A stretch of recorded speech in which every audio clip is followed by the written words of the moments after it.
आमची थोडी सरकारची सुमो गाडी होती. 5-6 गाड्या पुढे निघून गेल्या, आमची गाडी मागे पडली.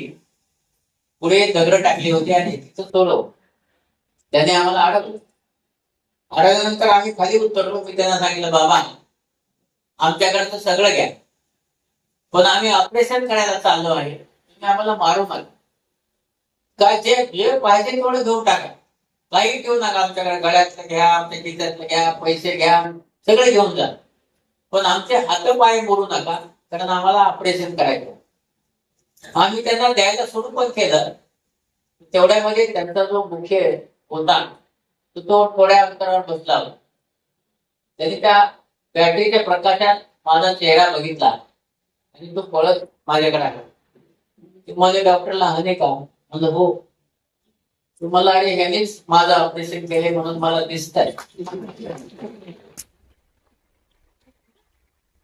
तुम्ही यांचं सगळं घेतलंय तेवढं परत द्या, त्यांना काही घेऊ नका.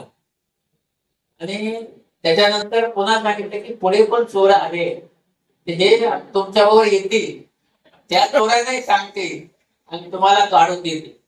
म्हणून माणूस जरी चोर असला किंवा कुठलाही धंदा करत असला त्याच्याकडे माणुसकी असते, आणि ती माणुसकी आम्ही अनुभवायला पाहिजे. म्हणून आपण चांगलं काम केलं तर कुठलाही कसाही प्रकारचा माणूस असेल तरी तो आपल्याशी चांगलाच वागतो. आणि म्हणून आपण कसं आहे की तलवारीची तलवार नाही, जसं विनोबाने सांगितलं, तलवारीची टाक, भांडणे केल्याने प्रश्न मिटत नाही. आपली रेस लांबवा, आपली जी यशाची रेस आहे अभ्यास